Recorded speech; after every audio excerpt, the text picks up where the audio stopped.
Number 10, Madam X. We'll kick off this part 2 with a scandalous painting. Oh my, yes, shield your eyes, young ones. We got spaghetti straps coming in hot. This painting was deemed too scandalous back in the day. Madam X, the portrait of Virginie Amélie Avignon-Gautreau, originally painted back in 1884 by John Singer Sargent. Now at first, John made the woman's straps sliding off her shoulder. A little, ooh, my lovely jewel strap is, ooh, slipped off, ooh. Apparently that was too scandalous for the upper class society around him back then, so John had to repaint the straps back on. Yeah, backlash was still so strong after John had sold the painting that he moved. The guy left Paris because of spaghetti straps. Are you kidding? What have we done? Art, he's so good, and we pushed him away. Come paint me like one of your fine French gals. Paint all the straps on me, I don't care. On or off, what's up? Let's party. Number 9, Hidden Beached Whale. Look closely at this 1641 landscape from Henrik van Inthonissen. This masterpiece here is titled View of Scheveningen Sands. Yeah, it's a nice one. It's pretty cold of a day. I wouldn't go to the beach personally. Do you notice anything out of the ordinary in this painting? Anything at all catching your eye? What's everyone looking at here, you know? Art is so mysterious. So many questions in this one painting. I feel like we're missing something here, you know? Like just something in this painting. What about now? Yeah, there was a beached whale in that painting the entire time, and we didn't know until 2014. How amazing is that? At some point after it had been completed, the work of art was painted over. So for hundreds of years, somebody was looking at this wondering what the meaning was. He's like, why are they all on the beach? What are they looking at? It was a beached whale this whole time. It was haunting the entire time to look at. Someone didn't like that. You know what? Rightfully so. I would have painted over that whale too. No, I wouldn't have. That's a fabulous painting. I would have never touched that. Number 8, David and Goliath. We of course have to look at some of the artwork of the Sistine Chapel that's loaded with history. Fun history, some would say. A panel that shows David and Goliath specifically, or rather it shows David about to defeat the Goliath. Michelangelo added a hidden message in this one painting. The stance that David is making looks heroic. He's got, athletic stance for sure to, do some bad stuff right away. But his stance is in the shape of a Hebrew letter, the letter Gimel, which refers to reward and punishment. Good thing it wasn't Resh, or else he wouldn't have won the battle. His arm would be all the way over here. He'd be like that. Wouldn't have won at all. These are like Easter eggs in famous paintings. So far, I'm loving this. And if you're enjoying the content as well, hit that thumbs up. Let us know, then we can do more art for you. Let's move on. Number 7, Hidden Self-Portrait. In George Seurat's painting of a woman powdering herself, there's a window in the top left corner. And me, personally, I would have gone with, the sun. But George here, at first, he went with a self-portrait. A little selfie. This was odd behavior though, historically, for this artist because he wasn't known for painting self-portraits, ever.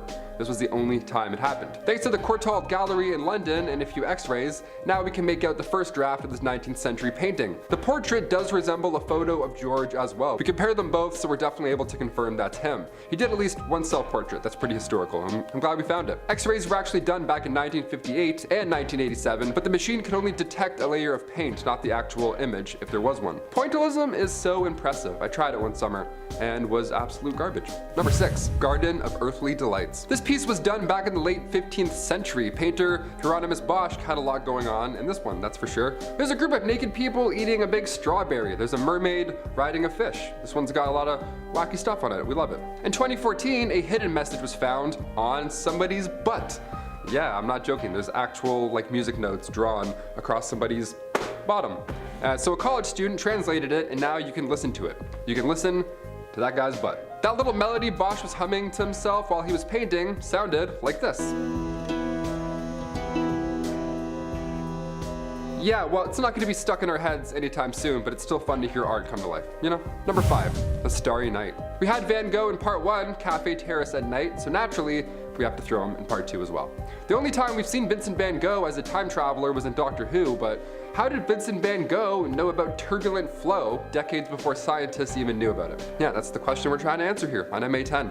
The Starry Night was painted back in 1889, but in 2004, NASA observed a distant star where dust and gas were swirling around the cosmos. It reminded NASA of Van Gogh's work, so they looked into his art a bit more, and mathematically, his artwork mirrors natural turbulence. This was also at a time where Van Gogh's mental health was not a-okay, so how he was able to get the math as accurate that long ago, and also via art, is mind-blowing. Number 4, Bacchus. Michelangelo Caravaggio, okay. His 1595 painting, Bacchus, looks pretty calm at first. The god of wine and being tipsy, a personal favorite god of mine, if I may. It's currently in the Uffizi Gallery in Florence, and it wasn't until 2009 where, you guessed it, they found a hidden image. In the carafe of wine on the bottom left of the painting, there is a self-portrait of Caravaggio. We can't see it with our eyes, but technology, once again, has our back here. There's a tiny little head reflected on the wine jug. Maybe, it just looks like a smudge at first, but with the help of radiodiagnostic investigation, we can see the bigger/smaller picture. We can see a man with his arms stretched out. The world's smallest selfie for the win. Number 3, The Last Supper. We've all seen this one at some point, I'm confident. If you haven't, look at this, isn't that amazing? I'm glad I was able to show you this. The Last Supper, painted by Leonardo da Vinci in the late 15th century, has been the talk of many towns. In this painting, we see John the Apostle, and it's been debated that it's actually Mary in disguise. I know, don't tell anyone. And that V shape in between Jesus and John represents the female womb. That was in Dan Brown's The Da Vinci Code. I didn't make that up. If I made that up, I wouldn't be here. That's crazy. But another secret could be lying in plain view this whole time. Right on the table. In 2007, an Italian musician found hidden musical notes in this painting. Musical notes hiding in bread rolls and in the hand of the apostles. We have 2 musical messages in this video. That's crazy. This makes me want to look for more clues in paintings. Let me just go look at some butts on art for a bit. Any notes on butts? What does that one say? It's an E minor? No. I'm gonna start looking at more musical notes on butts of all the paintings. I'm gonna try and find one. That one's kind of an E flat, you know? E flat. That's how we do it. Number 2, separation of light from darkness. This one's another anatomical one. Makes me feel weird. Once I saw it, I couldn't unsee it. I'm not gonna lie to you.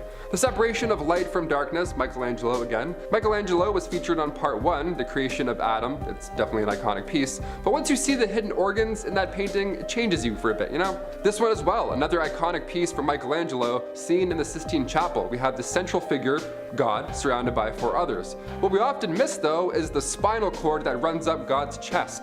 It's like one of those hidden object books, only the art is beautiful and the objects are gross. I'm like, oh, it's a spinal cord. Found it. And finally, number 1, The Lady in the Grass. We'll end this part 2 on another piece by Van Gogh. Patch of Grass was a Van Gogh classic done in 1887, and upon first glance, the painting appears to be, well, nothing more than just that, a patch of grass. But it's beautiful, and it's art, so naturally we'll look at it for too long. Kicking off the list at number 10, The Creation of Adam. We'll start this list off with one of the most famous paintings of sculptor and artist, Michelangelo. The Creation of Adam. You've seen it at one point or another, or you've seen it referenced at one point or another. It was painted back in 1508. The poster of E.T. was inspired by this painting. With little hands, little phone home. Memes have been on a whole new level thanks to Michelangelo in this piece. But what's the dark background here exactly? Perhaps the plethora of naked folks in the sky, all bunched up together? Not exactly. It was known that back in the 1500s, Michelangelo used to dissect bodies, all in the name of art. Of course, why not? He would create anatomic artwork, that's why his Creation of Adam kind of looks like he's crawling out of an organ. To be honest, I never noticed it at first. Now, I can't unsee it. That's definitely the inside of a body. The Sistine Chapel has many dark pieces of art. I may or may not mention another. Number 9, Bill Clinton. We've all heard that clip downloading music growing up, you know. I did not have sexual relations with that woman. Like, bro, I'm trying to listen to Christmas music. What is this? Whose voice is this? What did I download? Why is this computer not working anymore? I'm so grounded. Back in 2006, former US President Bill Clinton showed off this beautiful portrait of himself done by the incredible artist John Nelson Shanks. As far as portraits go, this is beautiful. The art is beautiful and all that. But that pose, I mean, I don't know. Something's off about it. His stance is like, let me redo it. It's like, he just looks uncomfortable, you know? He doesn't look ready yet. Well, that's because the shadow on the left side of the portrait, it's meant to represent Monica Lewinsky. I'm not even lying to you. I knew it. I felt like there was some darkness in here. I'm like, oh, something's off here. There's some shady history around.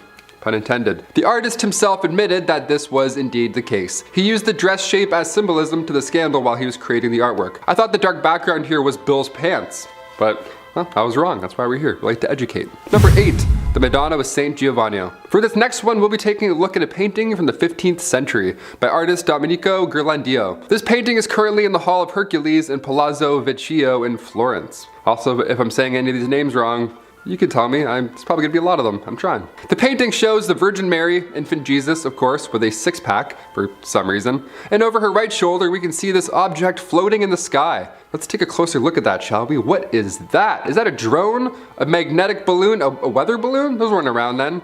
What's even more interesting is that a man is looking up at the sky at this object. He's even covering his eyes, shielding the sun to try and get a better look. Man's going blind to try and see what's hovering above him. It's always a good sign as well when your dog is barking at something next to you in the sky.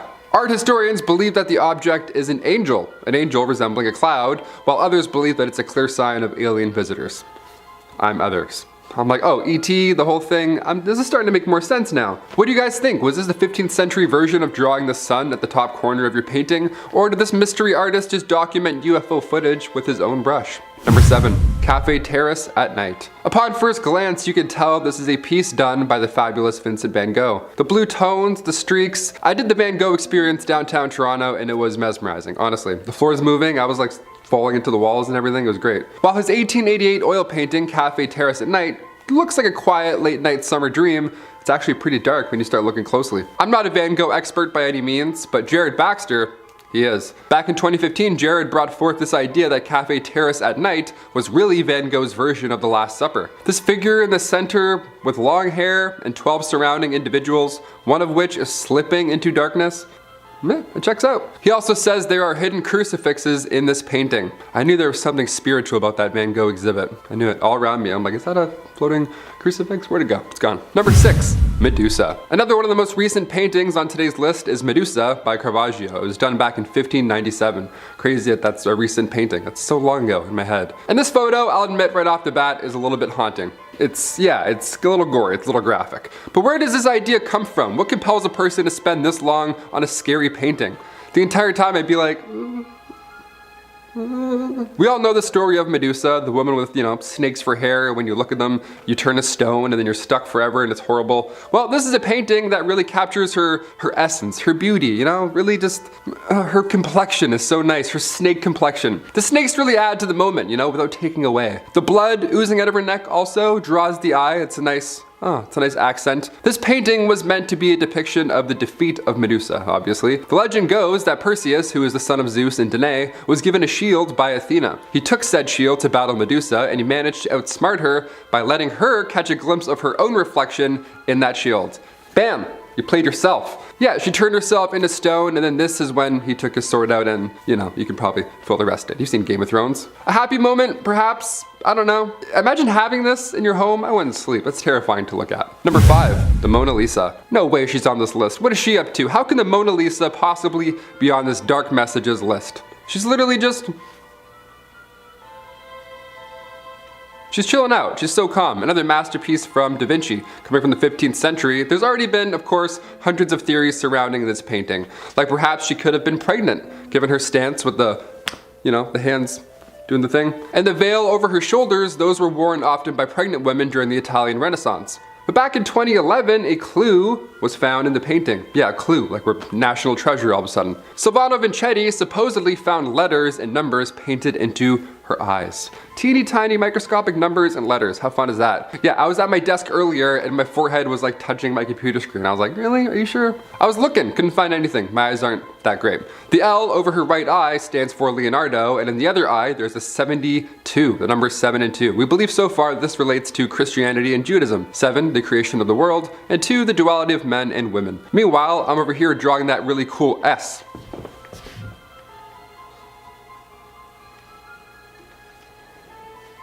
I think I nailed that, I'm not gonna lie. Number 4, The Ambassadors. This one got me, I'm not gonna lie, I got the creeps after this. The Ambassadors is a painting from 1533. I've seen this one before, as I'm sure you have at one point or another. Hans Holbein Youngers painted this lovely room with, scholars. There's a globe, a mandolin, to pass the time, help inspiration, that's why we get mandolins. We have one in the corner here at the studio.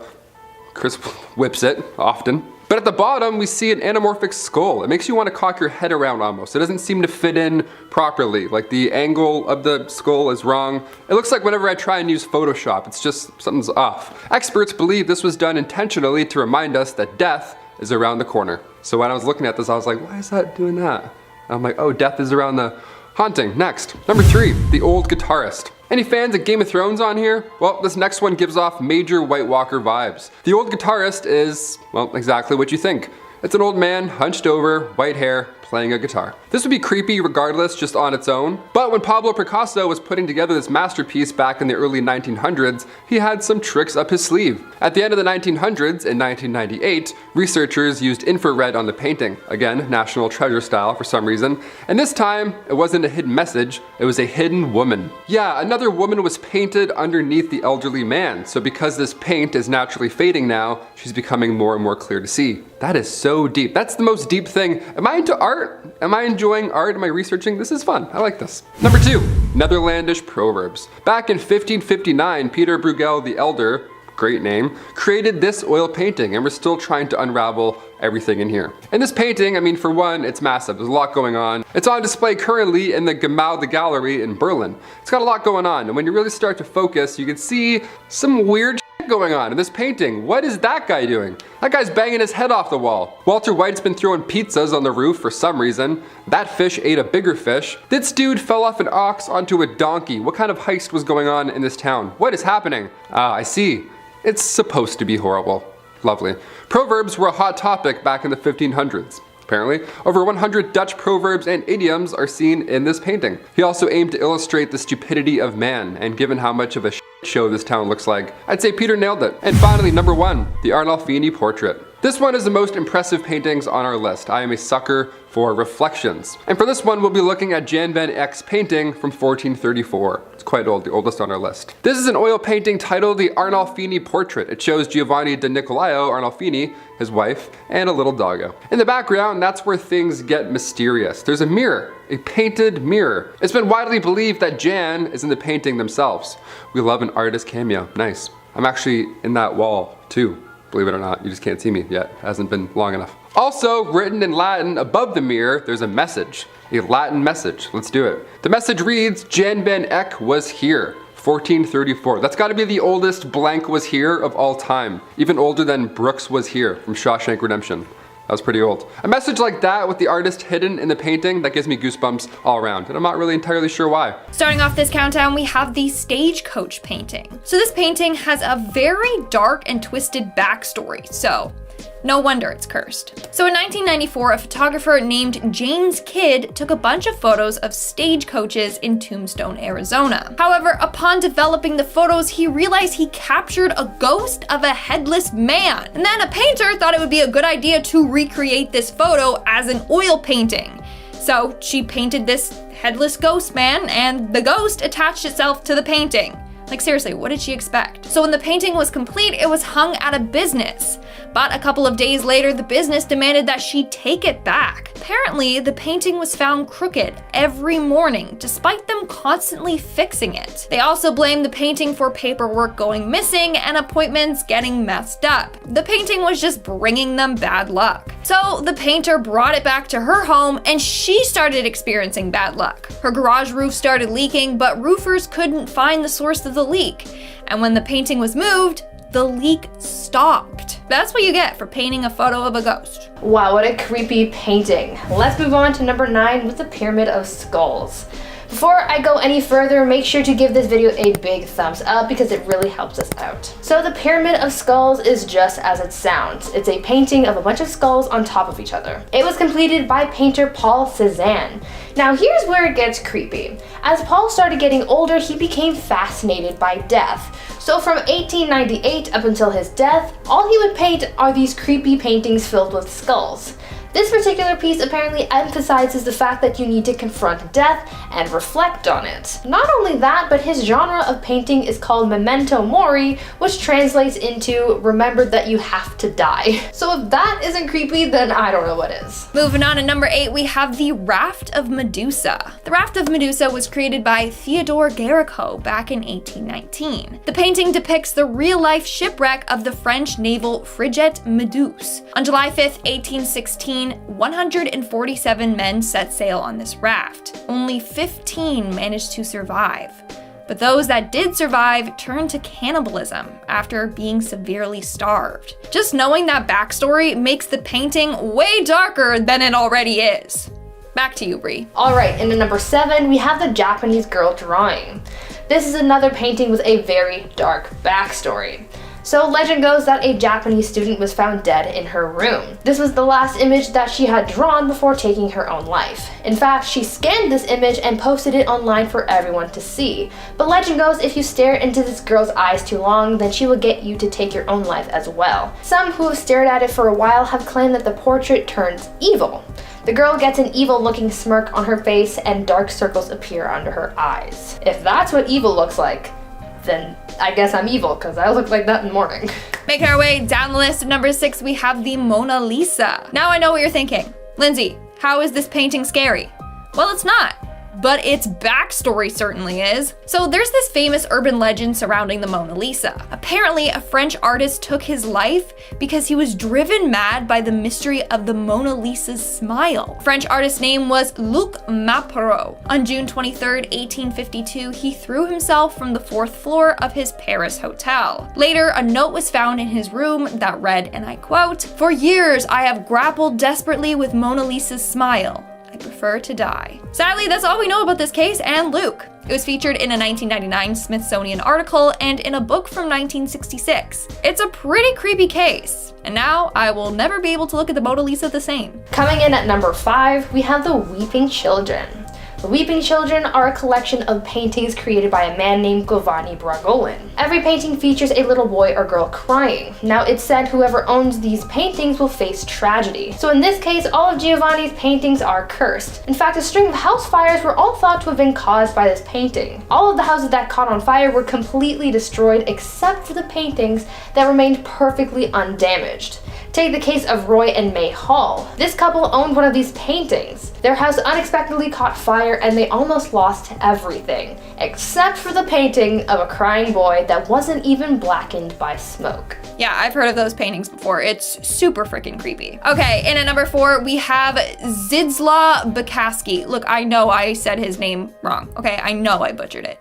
Just move on from it. Now, this dude has created a number of creepy looking paintings, but the scariest one is this one right here. It features this weird creature crawling with a bloody wrap on its head. Honestly, it really creeps me out. To make matters worse, apparently this painting is cursed, and if you see it 3 different times, then you'll die. Yeah, so we all just saw the image once, 2 more times, and bye-bye. Okay, I mean, there's no proof that this legend is real, but still, I never want to see that painting in my life ever again. I agree, I never want to see that painting again. Okay, moving on to number 3, we have the collage of art balls. Here is another painting that can kill. So this painting is associated with a Japanese urban legend. Legend goes that if you look at this painting 5 times, then you will die. A little death note, but whatever. I mean, hey, at least it's 5 times and not 3 like the other painting Lindsay mentioned. Besides that, not a lot of people know much about this painting. It was painted in 2010, but we don't know by whom.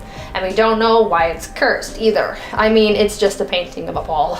And at number 2, we have Watson and the Shark. This painting is a depiction of a real-life tragedy. It was created by John Singleton Copley in 1778. Basically, back in 1749 in Havana, Cuba, a visitor on the royal consort was the victim of a brutal shark attack. He lost his leg in the attack and was badly injured, but thankfully, he was rescued. This painting depicts just that, which is very dark. And finally, in at number 1, we have Man Proposes, God Disposes. This painting was created by Edwin Landseer in 1864. It depicts Sir John Franklin's ill-fated expedition in 1845. This painting is how Edwin imagined their fate would be.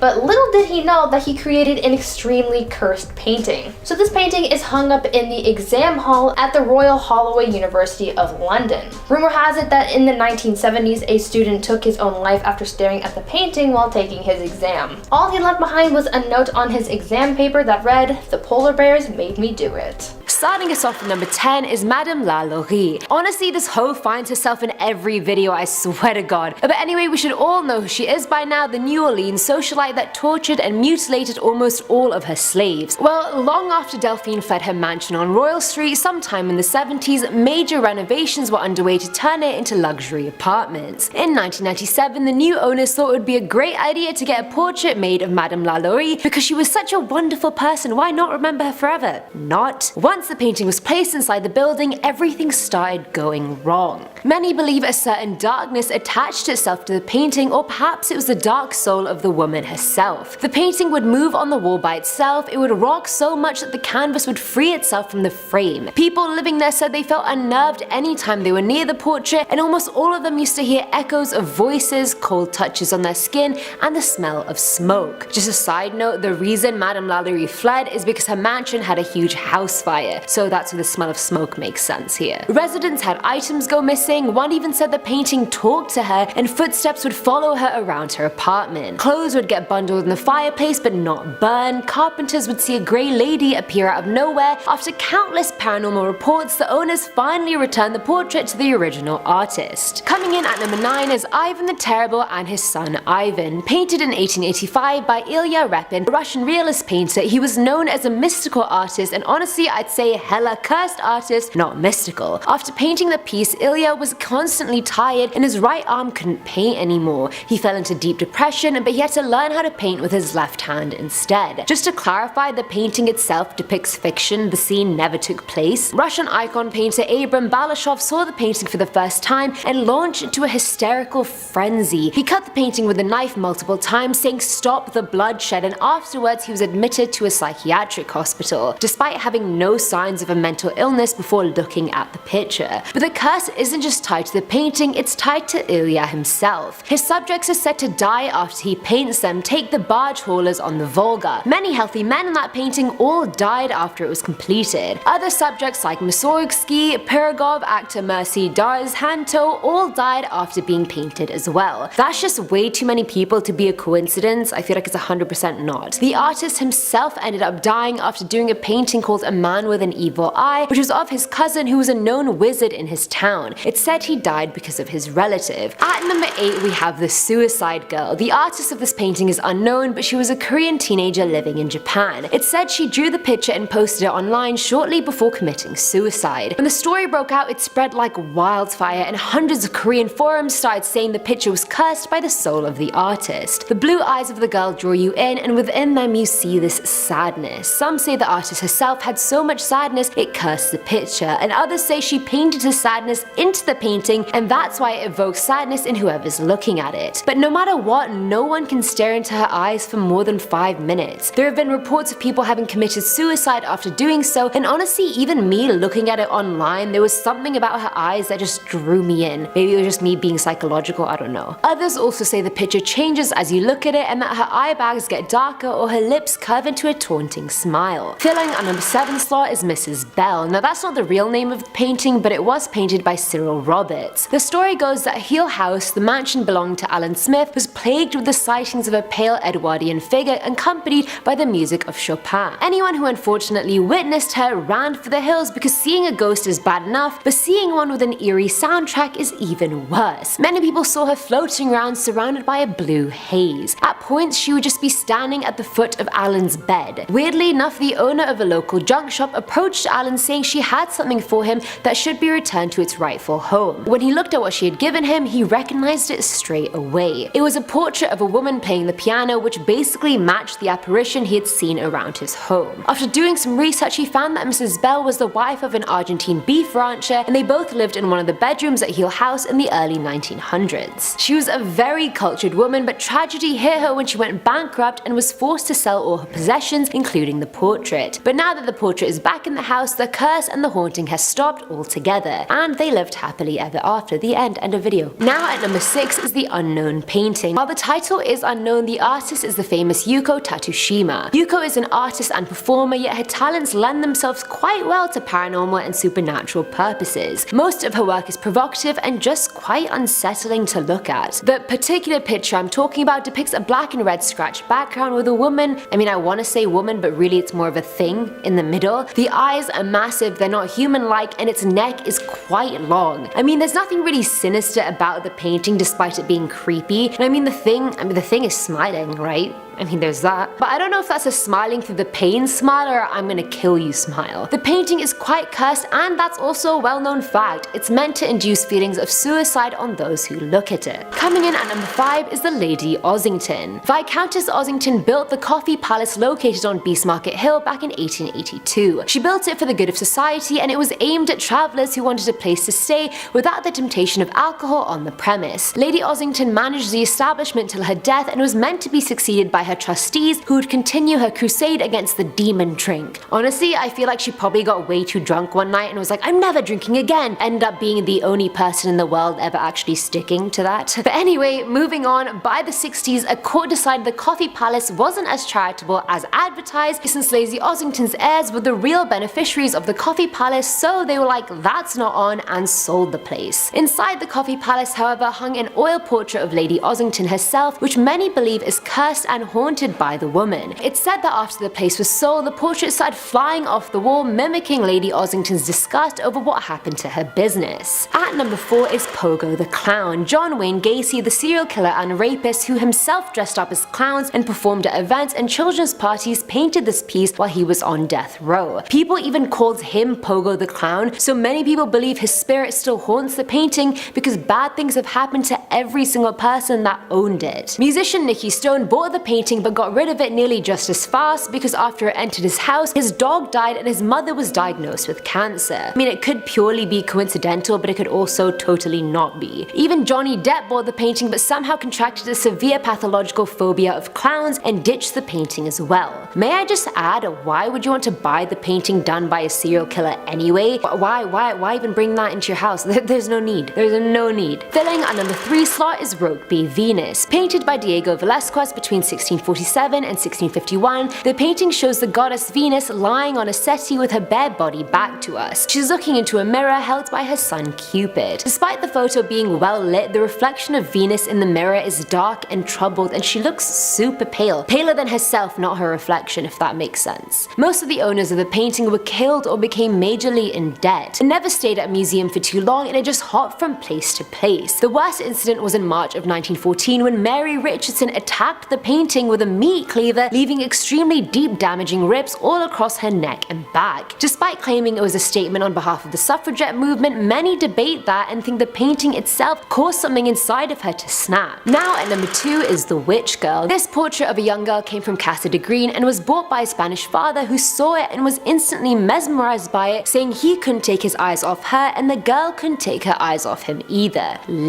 She literally couldn't take her eyes off him. He even claimed the eyes of the girl followed him around the room until he gave in and bought her. When he finally brought the painting home, he found that at night he always found a grey silhouette on the side of the canvas. It was almost guarding the painting. Many believe the painting could have possibly belonged to Madame Lalaurie and that she was one of her slaves. The grey figure in front of the painting is the girl from the picture, protecting herself from any other atrocities regardless of her being dead or alive. Because honestly, let's face it, if she was Madame Lalaurie's slave in real life, that was an atrocity in and of itself. The father who bought the painting titled it The Witch Girl because her tears are falling at the exact same rate, which was too outlandish and otherworldly for him to conceive of, so he assumed she must have been a witch. And finally, at number 1 is The Faceless Women. Again, that's not the title of the painting, I just gave it the title based on what it is, but it was painted by Carrigan. Carrigan's an online user of Feasters who mostly paints pieces involving Yuri-style bondigado, which is basically just a fancy term that means lesbian bondage. Now the painting depicts 4 girls, a blonde girl in the middle with rope around her mouth and décolletage, and surrounding her are 3 other girls, with the one right behind her having her hand on the middle girl's head, whilst the other 2 on either side of her have one hand each on the middle girl's neck, kind of like a power move. But the creepy thing about the 3 women is that they have no faces. They have black hollows for eyes, but then no nose, no mouth, no nothing. It's like they're all wearing white masks almost. Carrigan made up a fictional story to go along with the painting, but many say they simply can't stand looking at it. There's something unnerving about it that irks everyone who sees it, which really makes no sense because it's not even based on a real person. I mean, there's no spirit or soul cursing it, and yet it's cursed. The artists themselves said they had trouble finishing the piece, citing feelings of anxiety, suicidal thoughts, and paranoia. Starting off this countdown, we have Miss Bell.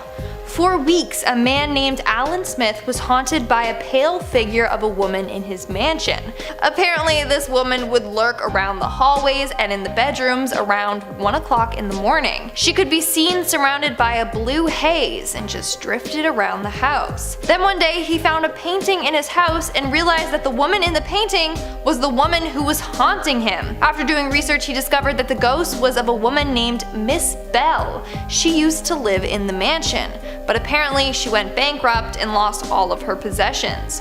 Well, Alan ended up hanging the painting in his home, and ever since then, the haunting stopped.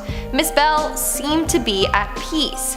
But it's said that no one else can own the painting except the mansion's owner. If the painting ever leaves the premise, Miss Bell will arise again and haunt those until her painting is returned to its proper location. Moving on to number 9, we have the Dead Mother. You may not have heard of this painting by Edvard Munch, but chances are you have seen his famous piece of artwork. Now, this painting is quite dark. It depicts a dead mother laying on her bed while her child stands there covering her ears. This painting is said to represent the devastation that Scandinavia faced due to tuberculosis. Just when you thought the painting couldn't get any worse, it's said that the eyes of the child in the painting will follow you. Others say that they have heard the rustle of the bed sheets from the photo and have heard the mother cough. Others claim that they have seen the mother change positions, or that they've seen the child move, blink, or even disappear from the painting entirely. The painting is for sure cursed. What else could explain this? Coming in at number 8, we have the Rokeby Venus. The Rokeby Venus, otherwise known as Venus at her mirror or the Toilet of Venus, is a beautiful painting created in 1658. The painting features a half-naked woman, Venus, staring at herself in a mirror that Cupid is holding. This is actually a lovely painting, but it's said to bring sickness and death to whoever owns it. One woman died mysteriously while the painting was in her family's possession. Other owners were murdered. As a result, no museum or hotel or other place ever wants to own it. Then in 1914, a British female rights activist sliced the painting with a butcher's knife. She did this because she was disgusted by how men were staring at her body all day long. So she took a meat cleaver and sliced it. But rumor has it that the canvas barely got a scratch. Only if you look very close at the painting can you see the slash marks. It's thought that the painting is so strong that not even a physical object can stop it. Moving on to number 7, we have the Witch Girl. Now, I couldn't find much information on this painting. It features a picture of a girl crying, but I don't know who painted it or even the year it was created. All that's said about it is that it's a painting of a witch child and apparently it's very haunted. So it said that the painting once belonged to a Spanish man who felt like the girl's eyes in the painting would follow him. He also said that at night a gray silhouette would appear right by the canvas. In fact, many people are convinced that the specter is Madame Delphine Lalaurie herself. Lalaurie was known for torturing her slaves in very, very gruesome ways. But now my question is, why is she haunting this painting? And is it really her? In our 6th spot, we have the Stagecoach painting. So this painting has a very dark and twisted backstory, so no wonder it's cursed. So in 1994, a photographer named James Kidd took a bunch of photos of stagecoaches in Tombstone, Arizona. However, upon developing the photos, he realized that there was a ghost of a headless man standing on a log beside the stagecoach. And then a painter thought it would be a good idea to recreate this photo as an oil painting. And as a result, that ghost attached itself to the painting. Seriously, what did she expect? So when the painting was complete, it was hung out of business. But a couple of days later, the business demanded that she take it back. Apparently, the painting was found crooked every morning, despite them constantly correcting it. They also blamed the painting for paperwork going missing and appointments getting messed up. The painting was just bringing them immense bad luck. Then when she brought it back home, she started experiencing bad luck herself. Her garage roof started leaking, but roofers couldn't find the source of the leak. And when the painting was moved, the leak stopped. On top of that, things would break on their own and she would hear weird ghostly noises. We're now at our 5th and halfway mark with Bernardo de Galvez. This painting is said to be one of the most haunted paintings in the world. So the painting is a portrait of Bernardo de Galvez, a very powerful Spanish military leader. In the early 1900s, the city of Galveston opened a hotel named after him, and in the hotel they hung this massive portrait of him. But it seems as if Bernardo has attached himself to his portrait. A lot of guests have seen his ghost wandering the halls by his portrait. Others complained about feeling very unsettled while passing by the painting. In fact, a lot of people have reported feeling cold and uneasy when standing close to the portrait. Also, on a number of occasions, if you try to take a photo of the portrait, it will end up coming out blurry or completely dark. So the hotel truly believes that the painting is cursed by Bernardo himself. In our 4th spot, we have Maria Lopukina. This is a portrait of Maria Lopukina, a young Russian woman who sadly died of tuberculosis. The painting was made in 1797, a few years before her passing, and now it's said that her restless soul haunts the painting. In fact, it's so cursed that bad luck will fall on whoever looks directly at the painting. It was said that the painting contains some kind of power that can cause healthy young girls to die randomly. In fact, this has happened so often that people are convinced that the portrait actually steals the souls of the girls and traps them inside the painting. In our 3rd spot, we have the Suicide Girl. Looking at this painting, you wouldn't think there'd be anything to be afraid of. Just wait. So story goes that a girl committed suicide shortly after creating this image. She drew the picture, scanned it, posted it online, and then she took her own life. Now, legend goes that if you stare into the girl's eyes for too long, then she will get you to take your own life as well. Some that have stared at it for a while have claimed that the portrait turns evil. The girl gets an evil smirk on her face and dark circles appear under her eyes. In our 2nd spot, we have Man Proposes, God Disposes. Painted in 1864 by Edwin Henry Landseer, this painting was inspired by Sir John Franklin's expedition in 1845, when they disappeared without a trace. This painting is how Edwin imagined their fate would be, but little did he know that he created an extremely cursed painting. So this painting is hung up in the exam hall at Royal Holloway University of London. Rumor has it that in the 1970s, a student committed suicide after staring at the painting. All he left behind was a note that read, "The polar bears made me do it." Other students have said that they felt uneasy while sitting next to it. As a result, students purposely go out of their way to avoid this painting, and the university has to cover it up while students are taking tests. And in our number 1 spot, we have the Anguished Man. This has to be by far the most haunted painting in the world. So story goes that a man named Sean Robinson inherited the painting from his grandmother. The artist of the painting still remains unknown, but it's said that he mixed his own blood with the paint. They ended up killing themselves shortly after finishing the painting. Sean's grandmother was convinced that this painting was haunted. She would hear screaming or crying coming from the painting, and she would often see a shadowy figure by it. As a result, she kept it locked away in her attic. They believed that it was haunted by the ghost of the artist. When Sean inherited the painting, bad things started to happen to him and his family. His son was pushed down the stairs by the ghost, his wife felt someone stroking her hair, and a shadow would lurk through the halls. To this day, Sean keeps the painting locked up in a secure location. It said, "It's far too dangerous for anyone to own." In our number 10 spot, we have The Last Supper. Okay, so this one I think a lot of you might have expected to be on my list, as it is known from the book The Da Vinci Code by author Dan Brown, and he pointed out an incredible secret that to this day people are still pondering about. Is Mary Magdalene sitting beside Jesus in the Last Supper painting, or is that John the Apostle? And if it is not John the Apostle, then why was he painted so feminine, whereas everyone else is clearly a man in that painting?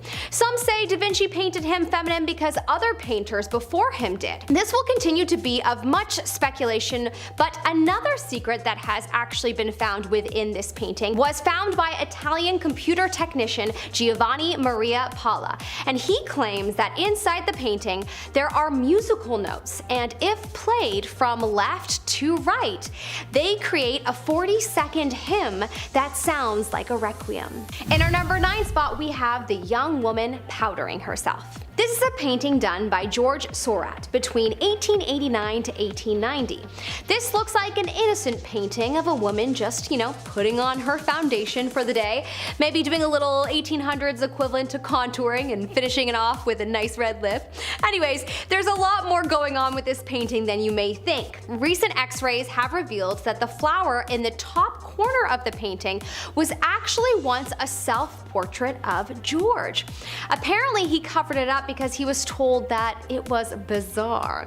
Apparently it's even more notable because the woman in this painting was his mistress. So it would make sense that she would have a portrait of him hanging in her room. Ooh, secrets and lies. I doubt the ugliness of your portrait was the only reason you covered it up, George. Probably because the missus didn't know about your mistress.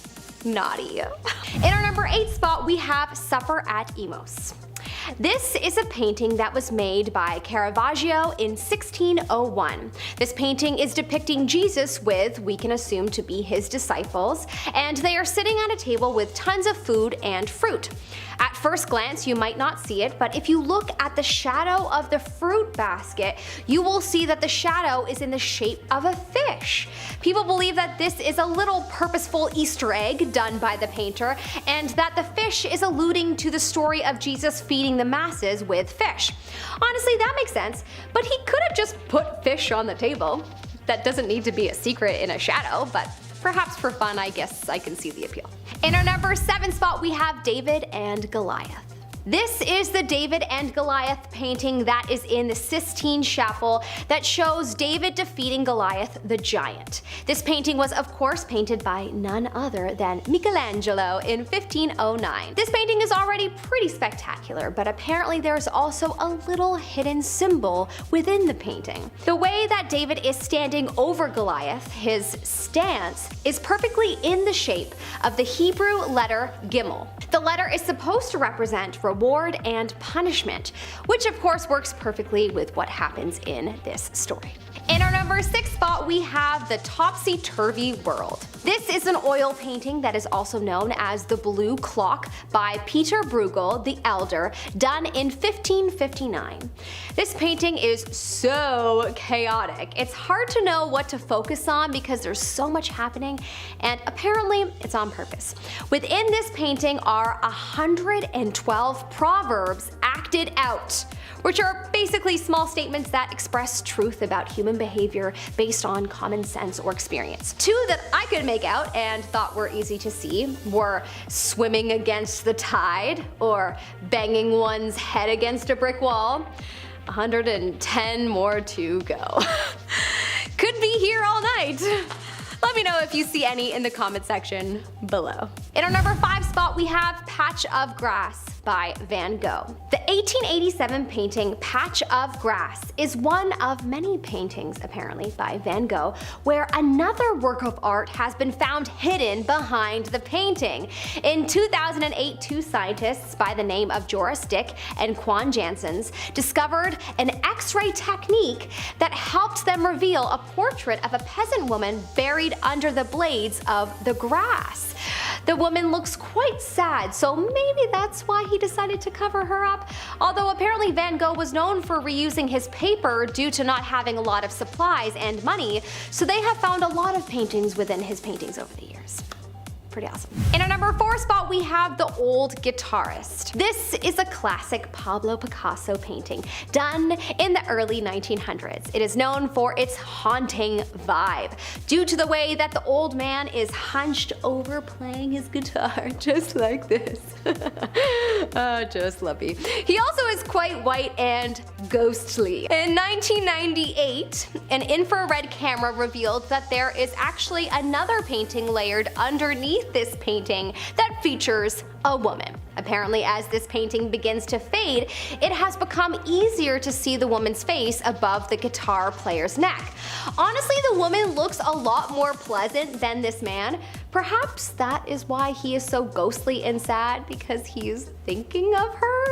Perhaps she was always intended to be there? She is a ghost that is within him in the afterlife. Okay, who knows, but that would be pretty cool if true. In our number 3 spot, we have the creation of Adam. This one is more cool than bizarre, I think, but you can decide. This is the beautiful creation of Adam painting done by none other than Michelangelo in the Sistine Chapel. This is yet another painting where he had a hidden illustration within the painting, and personally, I think it is so cool. In this painting, you see God reaching for Adam to give him life. We all know the story. But if you look at God and what is surrounding him, you'll actually see that it's an anatomical illustration of a human brain, which could show that Michelangelo intended to show that God gave Adam life, but also human knowledge. Whoa, mind blown, it makes sense. In our number 2 spot, we have Madonna with Saint Giovannino. This is a painting made by Domenico Ghirlandaio around 1448-1494. This is a painting that has not actually become quite popular over the years because of its intended purpose. It's become popular because of the flying object that appears to be in the top right of the painting behind Madonna. Some believe it to be the first depiction of a UFO, which could indicate a sighting had occurred in the 15th century and quite possibly by the artist. Also, there weren't planes in this time, and this is certainly not a bird in the sky, as there is no clear indication of wings. So does that mean that it was meant to depict something that wasn't of its time, like a UFO? I think yes. Let us know in the comment section below. In our number 1 spot, we have Head of a Peasant Woman by Van Gogh. I had to put this painting in our number 1 spot as this was only just discovered, and the world is so very excited to have discovered yet another Van Gogh masterpiece. If you don't know Van Gogh, well, he is one of the most popular artists of the 20th century, so just take a moment and do some Googling. Anyways, a hidden prize was recently discovered behind his piece, The Head of a Peasant Woman, by the conservators at the National Gallery of Scotland. After x-raying the piece and not expecting much, they discovered that beyond the cardboard was not the peasant woman, but actually a self-portrait of Van Gogh. He was known to have done self-portraits, but to discover this, it must have been magical. The portrait is behind many layers of glue and cardboard, and suspected to have been done this way to help protect the artwork for an upcoming exhibition in the early 20th century. How fascinating. I can't even imagine what that must have felt like to discover that. I bet you people around the world are now going to start x-raying all of the Van Goghs in the hopes of finding a hidden treasure. Alright, starting off this countdown, we have the painting of Samantha Houston by Richard King. So this painting doesn't look all that scary. It shows a cute little girl in a pink dress smiling while holding a bunch of pink roses. Honestly, if I didn't know the backstory, I wouldn't regard this as a scary painting. So apparently, this is a painting of a girl who fell to her death after chasing her ball down the stairs. This painting was made in her honor and hung up in the Drizkill Hotel, which is the place that she passed away. Excuse me? The hotel is called Drizkill? Coincidence?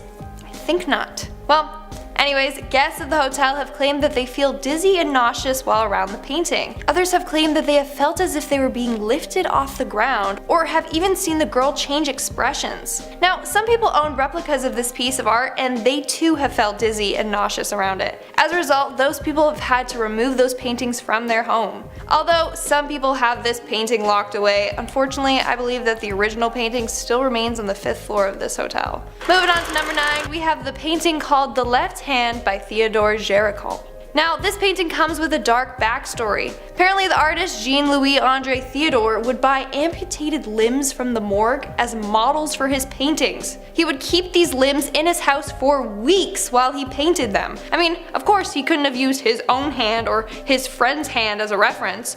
No, he literally gave a new meaning to need a hand. Well, anyway, some people believe that his paintings are cursed by the people whose body parts he used as a reference. Some people have claimed that they have felt a cold hand on the back of their neck, or even felt a slight push while looking at this painting. The scariest fact about this is that Theodore died 8 hours after finishing this piece of work. Thankfully, this particular piece of art is no longer on display. At at number 8, we have the painting of Marie Laveau. Now, this image is carefully on display at the New Orleans Historic Voodoo Museum. Some people say that they can feel Marie's cold eyes watching them. Others say that once you see this image, then Marie will haunt you and even will show up in your nightmares. Oh, dang. I guess I won't be sleeping tonight. In fact, tour guides say that whoever wishes to see the painting must go alone. They refuse to go see it themselves. Others also claim that when they take a picture of the painting, their photos won't develop. So go to that museum and check out that painting if you're brave enough. Next up at number 7, we have the painting called Soul Bowl. Now, with a name like that, what do you expect? So this piece of artwork was listed on a website called Trade Me, and the user wanted it out of her life, claiming that it was haunted. So this painting is of a bowl, with the background almost looking like it could resemble the flames of hell. Now, along the sides of the painting, it reads, "The shape of my soul is a bowl." Creepy. Now, this painting was bought at an antique shop in New Zealand. However, after they brought this painting home, scary things started happening. She claims that some nights the painting would fall off the wall. She also claims that another night she saw a dark silhouette go from her bedroom to the painting. After numerous other paranormal encounters, she decided to sell it. I wouldn't think anyone would want a painting marketed as haunted, but apparently people like to collect spooky things. The painting ended up being sold for $123 to an anonymous buyer. She believes that this buyer took it off of her hands out of good nature and either burned it, locked it away, or tried to get in contact with the spirit. Next up at number 6, we have The Spirit of the Bartender by Will Refuse. Now, I personally love thrift shopping. I love the sustainability aspect of it and how it's better for the environment. Now, I only buy clothes, and I think I'm just gonna stick to doing that because this next individual claims that they bought a haunted painting from the thrift store.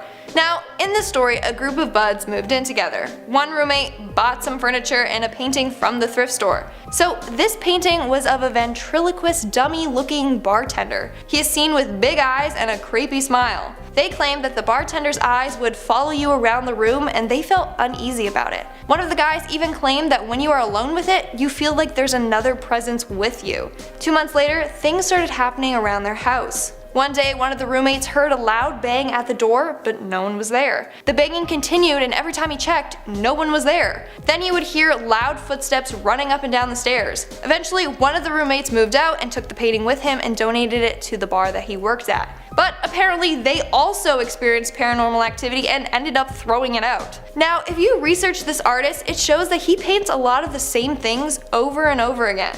It always involves some ventriloquist looking person, and there are different variations of this bartender photo. It's quite creepy. We are now at our 5th and halfway mark with the painting of Maria Ivanova. Now, this piece of art was painted by a Russian artist by the name of Vladimir Borovikovsky. It was painted in 1797 of a young woman named Maria before she passed away from tuberculosis. Now, people believe that this painting causes bad luck to whoever looks at it. Well, that's great. Looks like I'm getting bad luck and so are all of you, so ooh. They believe that this painting had some sort of power that could cause death to any unmarried girl.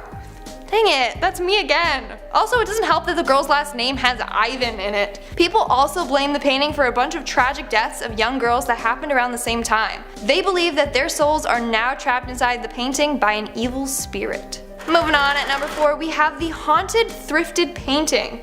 Again, don't buy your paintings from the thrift stores. So this was posted on Reddit 1 year ago by the user Young Balsamic. He claims that one day he was thrift shopping when he came across this painting. Now, he did claim that he does like creepy dark things, so it wasn't too weird for him to buy this scary painting. Now, although this looks badly hand painted, he claimed that the painting spoke to him and he felt overwhelmed like he just had to have it. After a few days, he noticed that his cupboards would open and close, lights would flicker, and things would fall down. He would even hear scratching coming from the wall that the painting was on. Then he started to see a dark figure in his dreams. He said that he would get stuck in some sort of sleep paralysis and he would be visited by a figure with no eyes. He then would start to have the same reoccurring dream every night.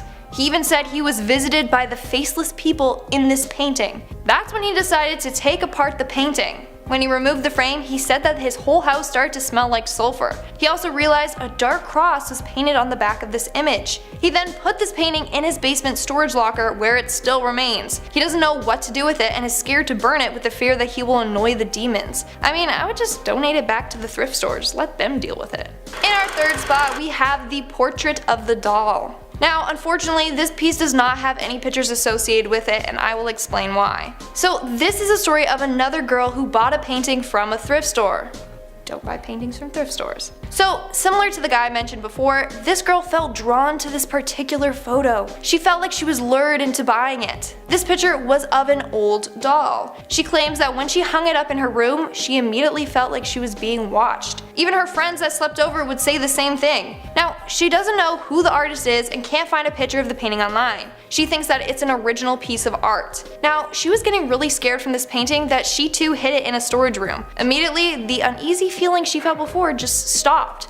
But she claims that whenever she goes down to the storage room, the same feeling overwhelms her. Coming in at number 2, we have the painting of the Weeping Children. Now, this is a collection of paintings created by Giovanni Bragolin. All of his paintings in the series depict little girls and boys all crying. It is said that whoever owns these paintings will face tragedy. In fact, a string of house fires were all thought to have been caused by these paintings. All of the houses that caught on fire were completely destroyed except for their paintings that remained perfectly undamaged. One of this case is of the family Ron and May Hall. Their house unexpectedly caught on fire and they lost almost everything, except for the painting of a crying boy. The painting wasn't even blackened by the smoke. Now, these images were mass printed in the 1950s to the 1970s, so a lot of people own different pictures from this collection. Some people have locked their art away so that no one else buys it or so that their own house doesn't get burnt down. However, there are still some in circulation, so be careful.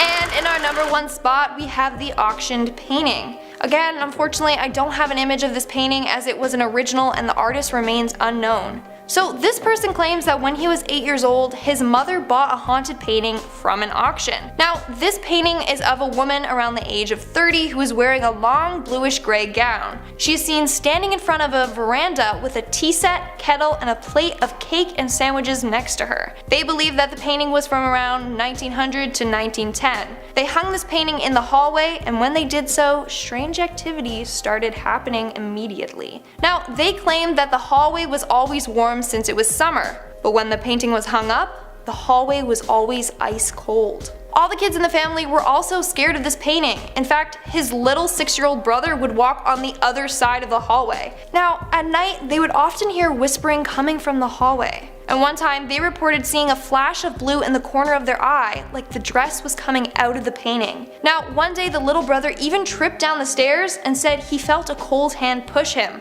And even their pets would growl at the painting. Eventually, they decided to sell the painting to an arts collector. He currently keeps this painting locked up in his basement. In our number 10 spot, we have American Gothic. This is a painting that was made in 1930 by Grant Wood.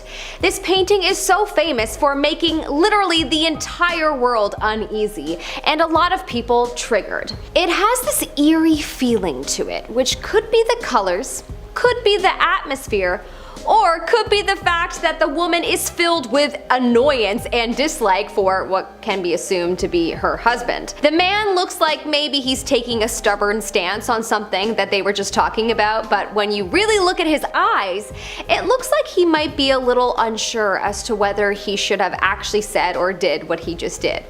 That's my perspective. In any case, this is a painting that is feared by many, and I honestly think if you stare at it long enough, it may curse you to have a very unhappy relationship like these two. But chances are, if you are triggered, you might already be in one. Ah, the signs of the universe. In our number 9 spot, we have The Scream. The Scream is a painting that was made by a Norwegian artist by the name of Edvard Munch in 1893. It is clear by taking one look at this painting that Edvard could have possibly dealt with anxiety. The face in the painting looks completely anguished, and it looks as if the person behind the face is either having a panic attack or they could be shocked by something. But whatever it is, this painting, and specifically this face, has become a symbol for humanity's anguish and anxiety. A lot of people feel spooked when looking at this painting, but ultimately we all know how it feels to be anxious, and it's not a nice feeling. So of course, looking at a picture that conveys this would make anyone feel uncomfortable. In our number 8 spot, we have The Hands Resist Him. Yep, this is probably one of the most terrifying paintings I have ever seen. First off, anytime I see porcelain dolls, I get very uncomfortable, and that girl looks like a porcelain doll. I mean, she also has no eyes, and it looks like she's threatening the boy, so that's terrifying as well. This painting was made by Bill Stoneham in 1972, and even though it is so dark, apparently the artist had gone on record to say that he had no bad intentions with this painting. Yeah, none that he was aware of. You've literally painted a painting of a boy that looks like he might eat the soul of the person he's looking at, if the girl doesn't eat his soul first. And then you proceed to tell the world, nah, I had no bad intentions at all. Humans, you make me laugh. Also, the painting apparently gained a reputation on eBay for being cursed, so I bet you it actually is. Apparently the characters are said to move at night. As much as I should be scared by this, this actually sounds like something I want to see. In our number 7 spot, we have The Dead Mother. This is another painting by Edvard Munch that was painted in 1899. I wish he was still alive so that I could give him a hug, because man, does this man seem like he needs a hug. This is yet another dark painting by him. As you can tell by the title, it portrays a mom lying in her bed while the people around her are mourning her, and the girl in front of her has a face of shock, sadness, and anxiety. The adults don't seem to be acknowledging the anxiety-ridden girl, and I think that is what feels the most unsettling in this painting.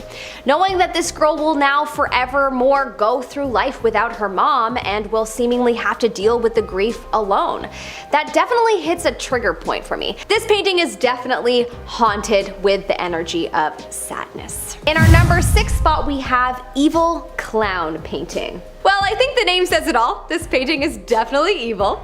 Honestly, clowns in general are probably just evil, so I try to stay away from them in general, but this one in particular gives me the goosebumps.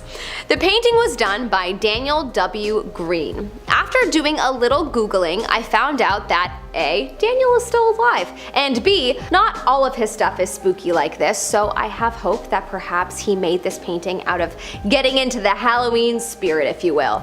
But still, the energy of this painting is pretty chilling, and I wouldn't advise looking at it for too long. Or if you must, then look at a picture of a cute dog afterwards to shake off the low vibes. In our number 5 spot, we have The Triumph of Death. The Triumph of Death is a painting created by Peter Bruegel the Elder back in 1562. This is a painting that is believed to be haunted, as it depicts mass death and war, and truly just an energy of overwhelming sadness. Skeletons pull a wagon of heads while the wagon is running over people. People lay in piles on top of each other. Mountains burn in the distance, symbolizing a new world coming and mass destruction. So yeah, this painting is pretty haunting to look at. I'd much rather look at a painting of people dancing and smiling and eating delicious food. But that's just me. In our number 4 spot, we have Dante and Virgil in Hell. Dante and Virgil in Hell is a painting done by William Adolphe Bouguereau in 1850. This painting is completely chilling, as there are clearly vampires and demons being depicted. The only thing positive about this painting is the guy on the right's leg and butt.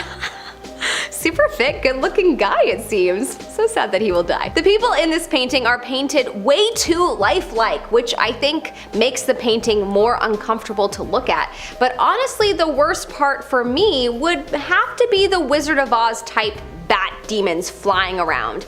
And then the one with the scary eyes on the ground. Don't look at them for too long or they may curse you. In our number 3 spot, we have The Anguished Man. The Anguished Man is actually painted by an unknown artist. A man named Sean Robinson claimed that he inherited the painting from his grandmother, and apparently his grandmother told him that the artist of the painting mixed his own blood into the paint and died by taking his own life after finishing the painting. People believe this painting to be haunted, as Sean has claimed that he has heard crying and moaning noises in his house, and also that he once saw the figure of a man that he believes is the same as the person in the painting. Some things don't need to be an inheritance. Maybe just donate that one, Sean. Unless, of course, you enjoy the sounds of someone crying in your house, in which case my response to that is perhaps you need therapy. I've done it for many years. Would recommend. In our number 2 spot, we have Portrait of Samantha Houston. Okay, maybe this isn't a popular opinion, but this picture doesn't scare me. People say that the ghost of the kid in this painting, who we can assume to be Samantha, haunts a hotel that this painting is in. But I don't know, this looks like a Casper the Friendly Ghost kind of situation to me. Apparently Samantha, 4 years old, went to the Driscoll Hotel in Austin with her father in 1887 when she fell down the stairs and passed away. Since then, they have said that she haunts the hotel as well as this painting of her. But honestly, to claim to have a haunted hotel really just sounds like a marketing campaign to me. But it does seem that the guests have claimed to feel nauseous when viewing this painting, as well as a feeling of falling. That's terrifying. So that's pretty interesting. Hopefully that's all the trickery this ghost plays. She's way too cute to be a mean ghost. In our number 1 spot, we have the Stagecraft of the Hanging Man. This is an oil painting that is an adaptation of an Eerie photograph where there is a wooden cart. And it wasn't until after the photograph was developed that there appeared to be a headless man also in the shot. The artist of the painting version, who goes by the name of Laura P., was drawn to this photograph and felt as if she was called to paint it. But perhaps that was not a positive hunch, as so many strange things have happened since painting it. She said that the painting has been responsible for a mysterious leak, items that are broken and knocked over, and ever so often she hears knocks on her door. Perhaps this painting is an entrance to another world, and the ghosts are politely knocking, asking if they can come in and go into the painting. I don't know. Apparently she has considered selling the painting, but she does fear what might happen if she does. But honestly, she should just make the buyer sign a contract to take full responsibility, and something that says, that it is not Laura's fault if they are haunted. You know how people say, be careful what you wish for? Honestly, be careful what you put out into the world energy-wise, and be careful what you paint. In our number 10 spot, we have the Separation of Light from Darkness. This is a painting done by Michelangelo in the Sistine Chapel, and yes, of course, he had some hidden anatomical illustrations throughout the painting. Apparently, if you look closely at the painting, you can find a depiction of the human spinal cord and the brainstem in the center of God's chest leading up to the throat. I mean, it could also be the clothing that he was wearing, but perhaps it's not. Perhaps he was trying to say that it's possible that God was a human, or perhaps he wasn't. But I suppose that's what's cool about art. After the artist has finished, it is up to you to decide what it means to you. In our number 9 spot, we have Cafe Terrace at Night. This is a beautiful painting that was done by the very great Vincent van Gogh in 1888. The painting depicts a cafe at night in a beautiful French city. But upon further glance, a Van Gogh expert proposed a different theory. If you look at the man standing up in white, he looks like he could have long hair like Jesus, and he's standing around 12 men that could be his disciples, and one of them is slipping into the shadows, which could be seen as Judas. Oh! Apparently there also seems to be a bunch of crucifixes throughout the painting, including one right above Jesus' head, and that leads us to believe this theory even more. Fascinating. In our number 8 spot, we have The Ambassadors. The Ambassadors is a painting that was done in 1533 by Hans Holbein Younger. At first glance, this is a nice painting, it's two rich-looking men that kinda look miserable. That's what I originally saw, at least. Anyone else with me? They look like they would rather be doing anything else but posing for a photograph. Anyways, if you look down at the base of this painting, you will see what appears to be a sideways skull. People believe that it is a reminder that death is around the corner, but personally, looking at the faces of these men men, perhaps they have experienced death most recently, and that is why they appear to be so unhappy. Would love to know your thoughts in the comment section below. In our number 7 spot, we have the music lesson. This painting was created by Johann Vermeer in 1662 to 1665. This painting has become known over time for perhaps its secret symbols of sexuality. In this painting, the woman looks like she is gazing down at the keys of a virginal, an instrument that is associated with female purity.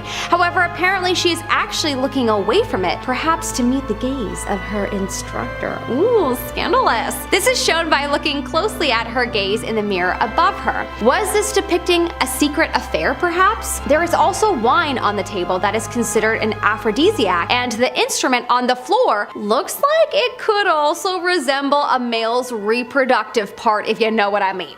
So perhaps there are 1 or 2 secrets hidden within this painting. In our number 6 spot, we have View of Scheveningen Sands. This painting was made in 1641 by Hendrik van Anthonissen, and for quite some time it had a mystery to its viewers. People would look at the painting and think, what the heck are all the people on the beach standing around and looking at? It took 140 years for someone to remove a coat of yellow varnish while restoring the landscape, and this revealed that underneath there was a large whale on the beach, and that is what everyone was looking at. Wow. This is only a recent discovery in the last 10 years, and finally this great secret has been solved. I wonder why the painter may have covered up the whale in the first place though. Perhaps it was so that he could have a hidden secret within his painting. That's what I would do. In our number 5 spot, we have the Garden of Earthly Delights. The Garden of Earthly Delights was created between 1490 and 1510 by Hieronymus Bosch. This painting is truly epic to look at. It kind of blows my mind and makes me feel like the secrets of the world are hidden within it. In some areas, there looks like there are insect people, one specifically on a golden throne-like chair. Then there's a witch. And then there's just normal humans. A secret within this painting was only recently found by a college student, funny enough, and it's that if you zoom into the left-hand corner of the piece, you can see a musical score tattooed across someone's behind, and that student even translated this and put it online for people to listen to. I personally actually listened to it, and it was awesome. Would recommend Googling it. In our number 4 spot, we have The Persistence of Memory. This is a painting done by Salvador Dali in 1931, and it is truly a sight to see. In this painting, you see a bunch of melting clocks that most people believe is an ode to Einstein's theory of relativity, as Salvador was known to be a very wise surrealist painter. But apparently he was once quoted as saying that the clocks were inspired by gooey cheese. Quote, "The melting clocks are nothing other than the tender, extravagant, and solitary paranoid critical camembert of time and space." I suppose you can get inspiration from everywhere. In our number 3 spot, we have Madame X. Madame X is a painting that was done in 1884 by John Singer Sargent, and it is a painting of a Parisian socialite by the name of Virginie Amélie Avengino Goutreau. Wow, okay. I'm proud. Apparently this painting had an original secret where one of the straps was falling off of her dress, and it was believed that the painting scandalized the upper class society. John repainted the straps and renamed the painting, and even moved to avoid embarrassment. Wow. Was this his 19th century way of revealing that she's rather promiscuous? If so, I'm here for it. Who knows? Maybe he was having a secret affair with her and that was his way of telling others. In our number 2 spot, we have the Prophet Zechariah. This is yet another work by Michelangelo where there is believed to be some cheeky hidden secrets throughout. The painting was done in the Sistine Chapel in 1508 to 1512. The other works that we talked about in this list and in part 1 of this video showed that perhaps Michelangelo put some wise ideas in his works, but this painting shows that perhaps he was feeling a bit shaky when he was doing this painting, as it is possible that the young boy on the prophet's back is doing a sort of flipping off gesture of that time. It looks like he has put his thumb between his middle and index finger, and yeah, that's the 16th century equivalent to giving the middle finger. If this were to be true and the boy is gesturing in this way to the prophet in the painting, this could very well reveal Michelangelo's true feelings about the Pope, they say. Ooh, 16th century gossip. This is starting to feel a little bit like Bridgerton, but 16th century. In our number 1 spot we have, of course, the Mona Lisa. Da Vinci's Mona Lisa is certainly one of the most famous oil paintings in the world. Famous due to its mysteriousness, and people have wondered for centuries what the heck was going on within her, as her facial expression is the most curious. Without a doubt, she was a woman carrying a secret. The painting also holds the Guinness World Record for the highest known painting insurance in history, around just, the small fortune of $870 million. Pennies, basically. Pretty wild.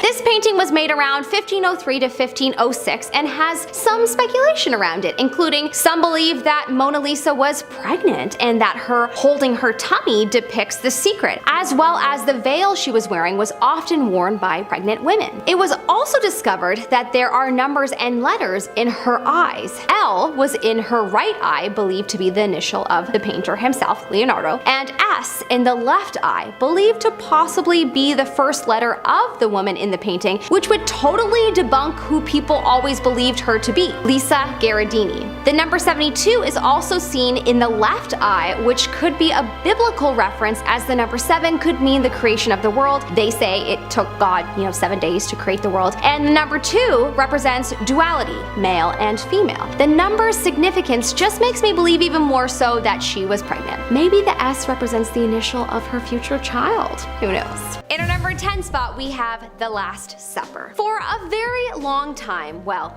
at least since before the Dan Brown Da Vinci Code books became popular, people believed that sitting beside Jesus in the famous Last Supper painting by Leonardo da Vinci from 1495 to 1498 was John the Apostle. But there was always some suspicion over this, as the person beside Jesus does appear more feminine than the other apostles. Of course, after the Da Vinci Code rose to fame, everyone started questioning the painting. It was suggested that the V shape between Jesus and John represents the female womb, and so it is believed that instead of the person being John, it is actually Mary Magdalene, and the female womb represents that she had a child with Jesus. A lot of historians have tried to debunk this and have said that Leonardo was just copying the Last Suppers before him, and John was always depicted as feminine. Perhaps that's because it was never John in any of the depictions, and it was always Mary being depicted. If Jesus and Mary had a son, of course it would be a secret because of how many people wanted Jesus dead. I'm sure there's a family out there that holds the secret of being Jesus's bloodline. They may even be watching right now. If you like this video, don't forget to smash that like button, as it will really help us out. In our number 9 spot, we have Cafe Terrace at Night. Cafe Terrace at Night is a painting made by Vincent van Gogh in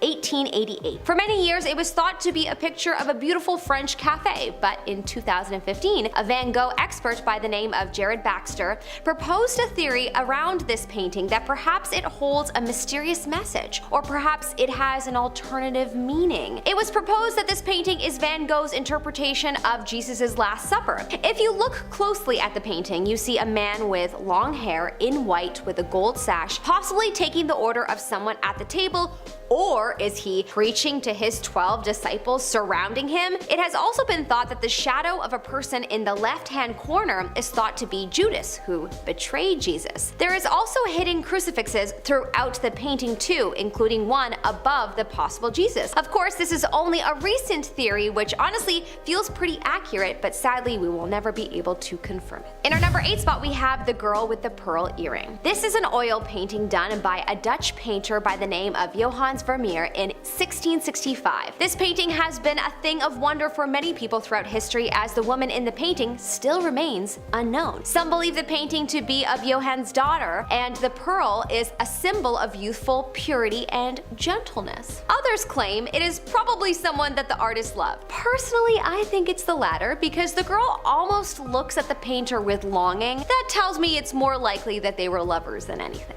In our number 7 spot, we have The Wanderer Above the Sea of Fog. The Wanderer Above the Sea of Fog is a painting made by Caspar David Friedrich in 1818. The painting shows a man on the edge of a rock overlooking a world of hills and rocks covered in mist. Why he is looking out into this place, we don't know. Some believe though that it is clear that the figure is on a quest for an unreachable ideal. I don't know if that's clear when I look at this painting. It actually kind of just reminds me of life. Here I am. I know what I want in life, but what I have to do to get there is so foggy. We're all walking blind into the mist, and every so often we see something that makes us hopeful, like a hill poking through, and that keeps us going and gives us reassurance that we're on the right path. But still, our future is foggy. Only our choices help clear away the mist. In our number 6 spot, we have Madonna with Saint Giovannino. This is one of my favorite paintings with a mystery in it. Why? Well, I will tell you in a minute. Gotta leave you hanging for a sec. The Madonna with Saint Giovannino painting was created by an Italian painter by the name of Domenico Ghirlandaio in the 15th century. I might have butchered that one, but it's an Italian name, cut me some slack. The painting depicts a lady, presumed to be Madonna, praying as she looks down at a baby that is seemingly being carried away by an angel. Seems like a pretty normal painting for its time. Except for my favorite part. There's an alien ship in the background. Dun dun dun. In the top right hand corner, you can see something that looks like an alien ship or a giant bug, but that's not very likely. Why would anyone paint a giant bug in the corner of a painting? Nah, this is definitely an alien sighting that took place at this time. Others believe it to be a depiction of a passage from the Gospel of Luke that speaks about shepherds watching over their flock, which honestly makes no sense. It's clearly in the sky, whatever it is, and shepherds don't fly, and it's not God, come on now. I have a new theory though. When you zoom into the flying ship, it looks like a frog. Basically, it's a sign of the reptile people watching over us all.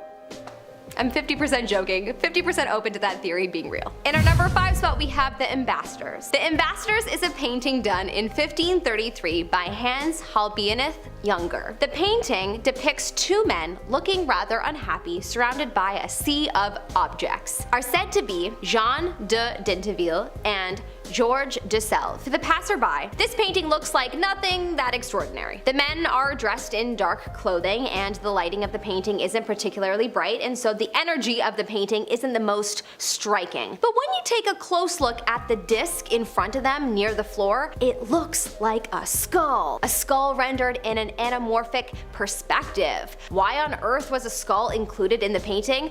Well, some think it is to represent memento mori, a phrase used throughout history by the Stoics, meaning remember you must die. It is a reminder that we are mortal. Some wonder if the painter was predicting a death that was soon to come. Perhaps the symbol was a sign of an imminent death of one of those people in the painting. In our number 4 spot, we have the painting called Danae. This is a painting done by Rembrandt from 1636 to 1643. In the painting, we see a nude woman lying on a bed, looking like she's waving to someone or speaking to someone. There is a man in the corner peeking around the bed and also appearing to look at something in the left-hand corner that we cannot see. Obviously, whom they are trying to get the attention of is of great mystery to everyone, but there is a secret that is quite possibly hidden in the painting that is far more interesting than whomever they are looking at. Apparently, the artist had a wife whom he used as his model for a lot of his work. But when she had passed away, he had another lover, and it is believed that the woman in this painting has facial features of both of the women. Now that's a scandal,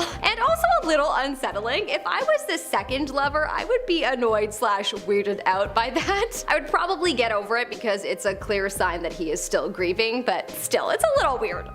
In our number 3 spot, we have Salvator Mundi. Salvator Mundi, which means savior of the world, has been long thought to be a copy of a painting by Leonardo da Vinci from 1499 to 1510. It was apparently a painting that was lost for 200 years. The painting was mysteriously found and was sold a few times over. It was sold in 2017 to the Crown Prince of Saudi for $400 million.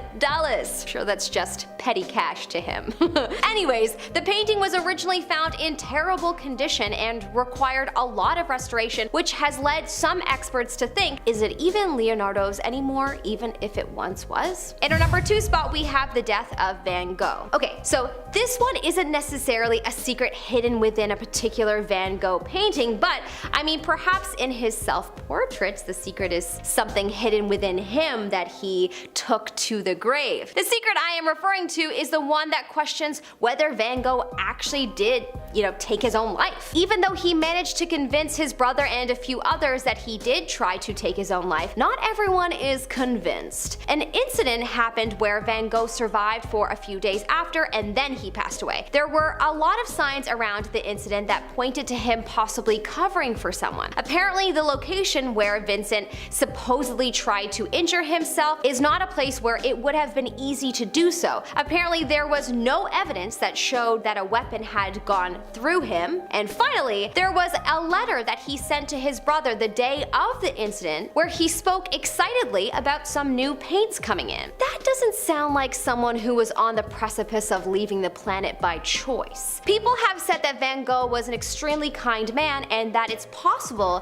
he covered up for a man named René Screeton, who was known to bully Vincent. People believe this was Vincent's last act of kindness. In our number 1 spot, we have the Topsy-Turvy World. The Topsy-Turvy World is an oil painting made by Peter Bruegel the Elder in 1559. Within it are allegedly 112 proverbs acted out. There could be more, but that is the number that has been discovered to date. You'll see some such as swimming against the tide or banging one's head against a brick wall. Trying to take on the task of discovering all of these proverbs would be honestly way too much of a hard task for lil old me. I'm more of a Sudoku kind of gal, I'll stick to that. But there is a sort of Where's Waldo feel to this painting, knowing that there is so much to uncover hidden within it. Coming in at number 10, we have the Virgin Mary lip syncing. This is absolutely insane. In 2015, parishioners at the St. Charles Church in Sydney, Australia got a shock when they reported seeing the lips of Virgin Mary move in sync with the Lord's Prayer. For those skeptical, 2 churchgoers actually filmed the incident. The painting hangs above the church altar and is thought to have come from the Middle East. Footage filmed by young Catholic Christian curers was uploaded to YouTube, and I have to say it really does look like the Virgin Mary's mouth is moving. It also looks like Christ's hand moves at one point too. Kristen spoke to the press and said, "I believe it was a miracle and not just lighting, because we all saw it at the same time, and because her lips would start moving and then stop and then start again." Coming in at number 9, we have the Anguished Man. I absolutely cannot stand looking at this picture. I know that art is subjective, but I can't imagine having to look at this painting ever, let alone having it as a focal spot in my home. This painting is called The Anguished Man, and the urban legend goes that it was painted with the artist's own blood mixed with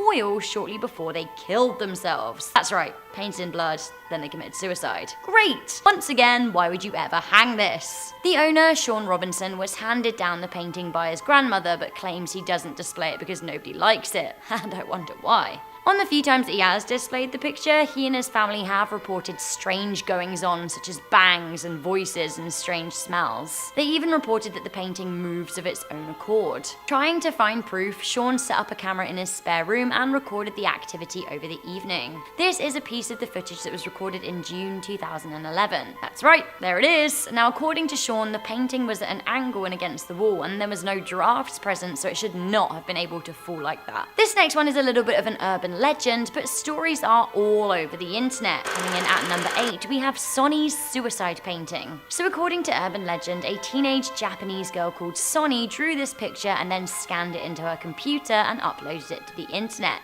The image reportedly had quite the effect on viewers, who said that they saw sadness in her eyes. They also saw her face change expressions after staring at her. In South Korea, the story garnered a lot of momentum, and people would claim that they stared at her for longer than 5 minutes, her face would twist into a taunting smirk. According to the legend, some people who stared at the picture for longer than those 5 minutes were compelled to commit suicide. Now, it turns out it is all just an urban legend though, and the picture is by an artist called Robert Klang. The girl in the image is a fictional character called Princess Rue. Coming in at number 7, we have the misty painting of Bernardo de Galvez. Look at this majestic fellow. This is powerful historical Spaniard Bernardo de Galvez, who was instrumental in the Spanish military in the late 1700s. 1800s. The city of Galveston in Texas is named after him, as is the city hotel, Hotel Galvez. In the hotel, there is an oil painting of Bernardo that is reportedly haunted by none other than the chap himself. The painting sits at the end of the downstairs hallway and is quite the feature. Despite being a beautiful old painting, a lot of the guests at the hotel simply don't like it one bit. A lot of people have complained that they feel cold when they're near the painting, and almost all guests of the hotel will tell you that they feel Bernardo's eyes moving to watch you. It seems if you try and take a picture of the painting without asking permission of the late great Bernardo de Galvez, it will come out blurry. However, if you ask nicely, the picture will be clear. Those eyes though, I mean, they're clearly seeing you. Coming in at number 6, we have the painting of Ivan the Terrible and his son Ivan. This 1885 painting by Russian realist artist Ilya Repin has been causing a stir since it was created. The painting shows a mortally wounded Ivan being cradled by his Tsar father, who has wounded him.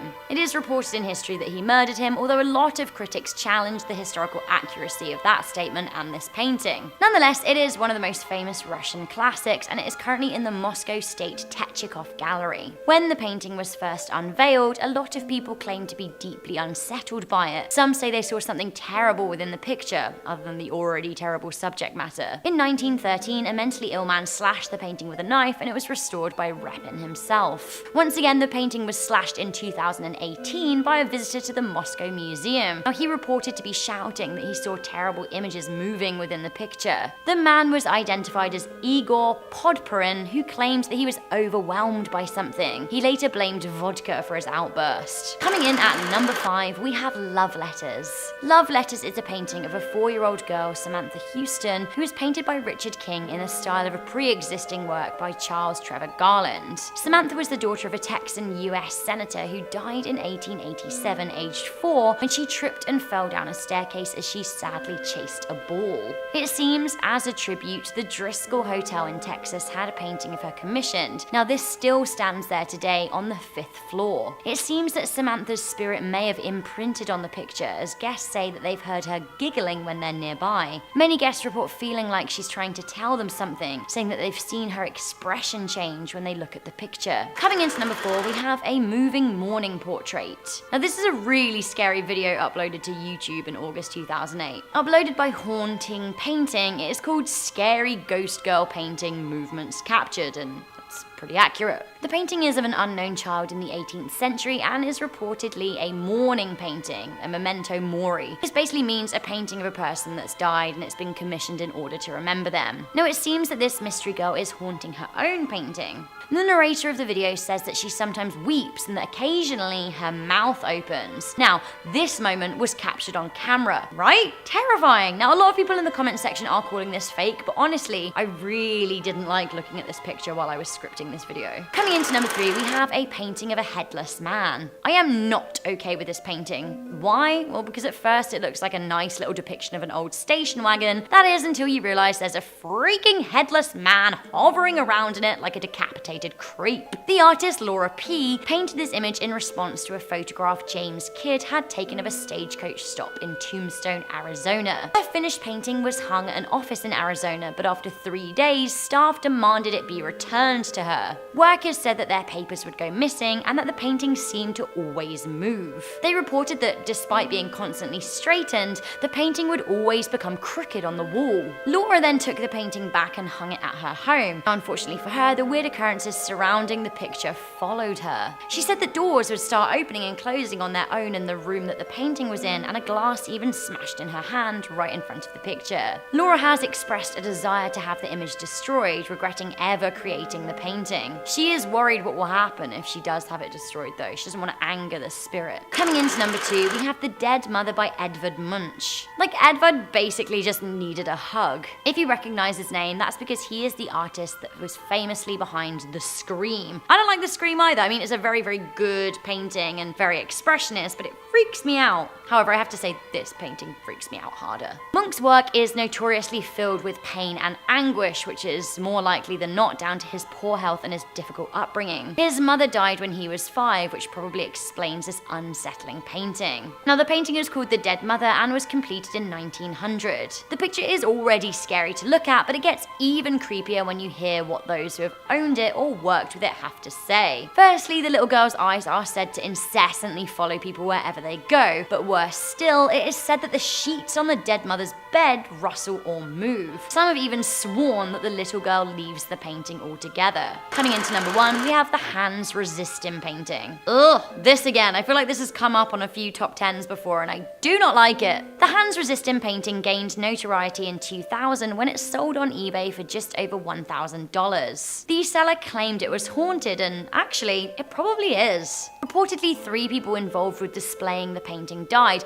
including the art dealer and the art critic who first reviewed the piece. Hans Resistim is a painting by Bill Stoneman. Now, the name is said to have come from a poem written by his wife about her husband's adoption. In the painting, a boy is seen standing next to a creepy-looking doll whilst disembodied hands pour a glass-paneled door behind him. The painting was found abandoned in a Californian brewery, which is where it seems the couple who listed it on eBay found it. The wife wrote, "One morning our 4.5-year-old daughter claimed that the children in the picture were fighting and coming into the room during the night. Now, I don't believe in UFOs or Elvis being alive, but my husband was alarmed. To my amusement, he set up a motion-triggered camera for the night." Now, the couple claimed that the motion camera even captured the boy exiting the frame under duress from the doll. It was also thought that the hands in the background move. I don't like this. Now, the painting was bought by gallery owner Kim Smith, who shows it on request. She does so less and less these days because people keep on complaining of falling ill after viewing the picture. Since gaining notoriety for Hans Resistim, Bill Stoneman has created a prequel and a sequel image, both of which are horrifying.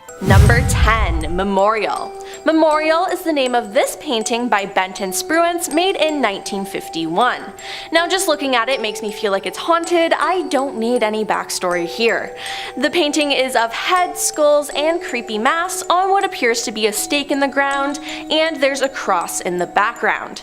It's just unsettling, and one of those faces has black eyes and only 2 teeth, and I do not like it.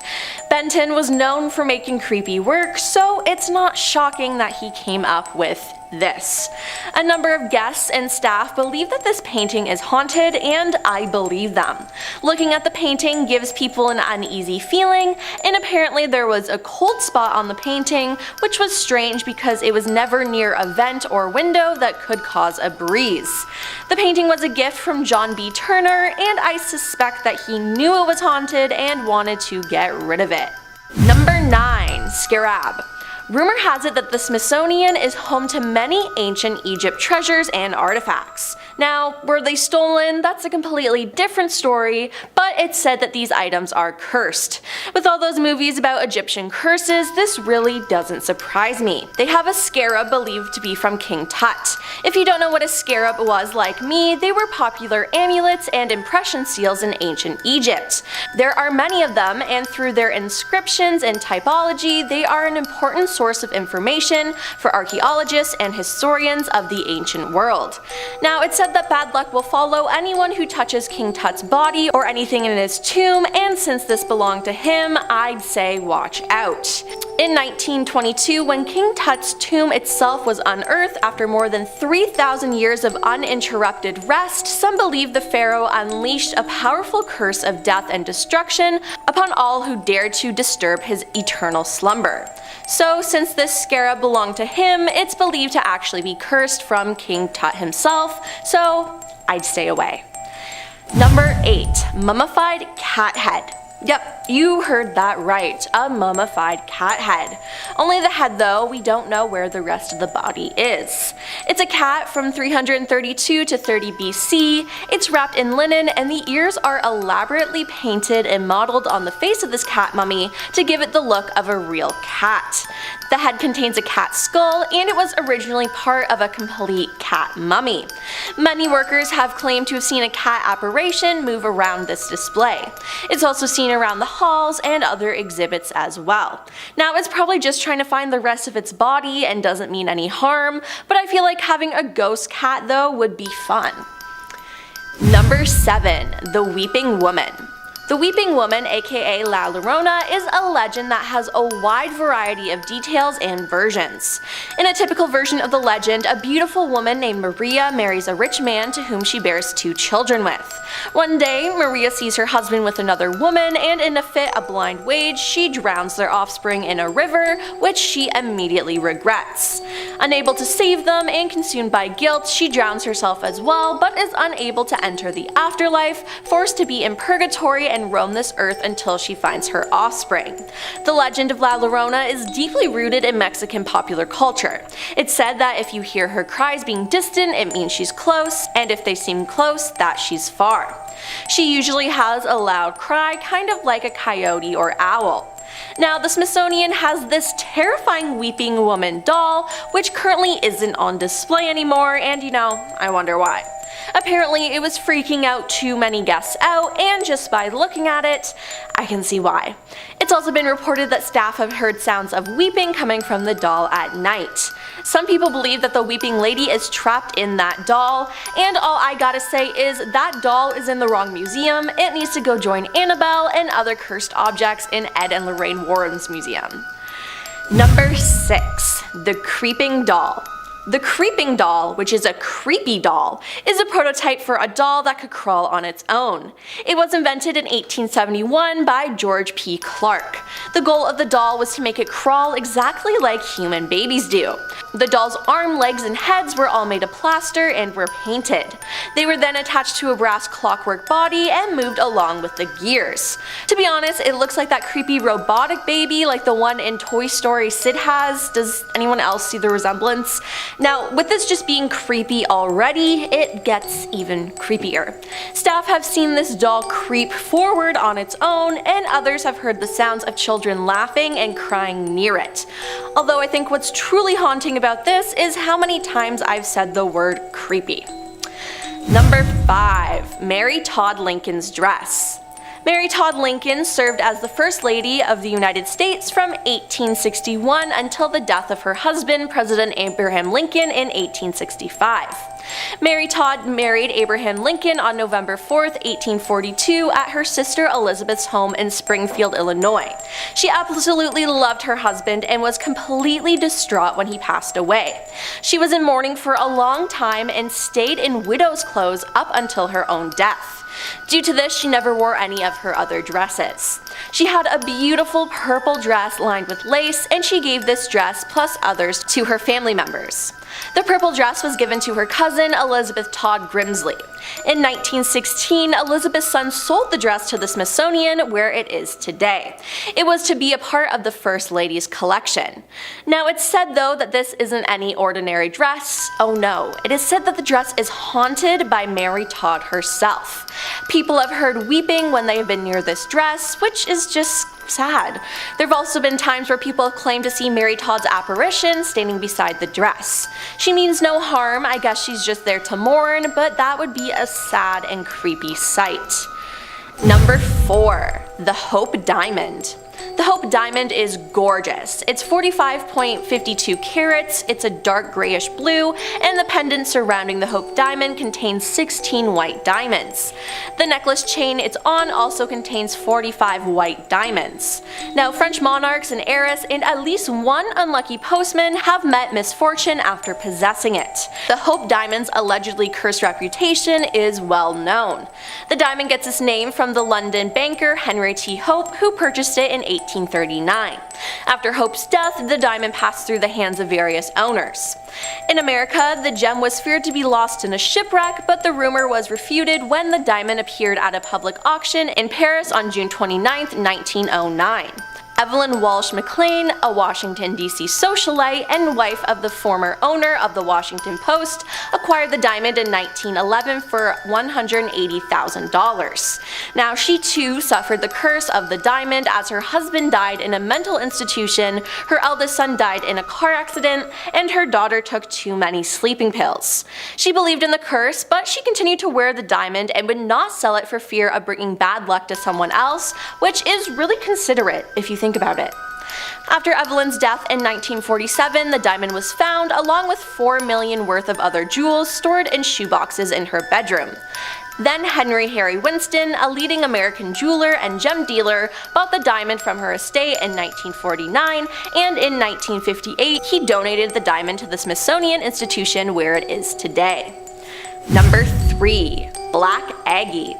Black Aggie is the name given to a statue formerly placed on the grave of General Felix Angus in Druid Ridge Cemetery in Pikesville, Maryland. Beginning with its installation in 1926, it was surrounded by many urban legends. These included that the spirits of individuals buried at Druid Ridge will annually convene at the statue, that no grass would grow on the ground where the statue's shadow would lie during the daytime, and that the statue would animate itself during the night, whether by physically moving or by showing glowing red eyes. Those who see her eyes are said to have their lives ended by her, or she will cause you to go blind. Oh, and one last thing, if you sit on the statue's lap at midnight, you will die in 2 weeks. So, that's cool. Due to these urban legends, it led to much unwelcomed attention towards the statue. Many people were caught breaking into the cemetery at night to visit it, and the pedestal was frequently vandalized. So in response, the Angus family, disturbed by the attention the statue received, donated it to the Smithsonian in 1967. I know what you're thinking. It's just a statue, Emily. It can't hurt me. Well, apparently there are real stories about this statue taking people's lives. One man put a cigarette out on the statue, which is just disrespectful to begin with, and he was later found dead due to him getting pew-pewed in the head, if you know what I mean. Another man was found dead at the foot of the statue, and no one knows his cause of death. So if I were you, I'd stay far, far away from Black Aggie. Number 2. Abraham Lincoln's hat. Yes, the Smithsonian has acquired one of Honest Abe's hats, but just not any hat, the one he died in. So, of course, if you have an item of clothing that someone died in, I'm sure it's going to be haunted. The last time he put on this hat was to go to Ford's Theater in April 1865. After he died, his hat and everything from Ford's Theater was preserved. In 1867, it made its way to the Smithsonian, and it was originally put in the basement and not on display because they thought there was too much excitement at the time and kept it quiet. The Smithsonian didn't even reveal that they had the hat until 1893.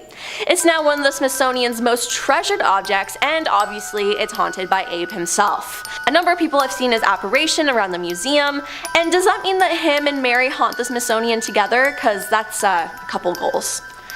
And coming in at number 1 is the founder. Now this isn't any type of art or artifact, but it's said that James Smithson, the founding donor of the Smithsonian Institute, has been spotted wandering the organization's castles, home to its administrative and information headquarters, on numerous occasions. This starts to make a lot of sense when you learn that James's remains have been kept at the museum since 1904. James' frequent appearances were supposedly causing such a ruckus that in 1973, his remains were briefly dug up for investigation. His skeleton was in fact still safely in the coffin though, but there's nothing to say of his spirit. Other motives for him being dug up might have been to search for documents rumored to have been buried with him, but I want to think it's because they actually wanted to make sure that he was dead. He's not the only ghostly worker found wandering around though, as it's said that other former employees' apparitions have been spotted too, which is scary.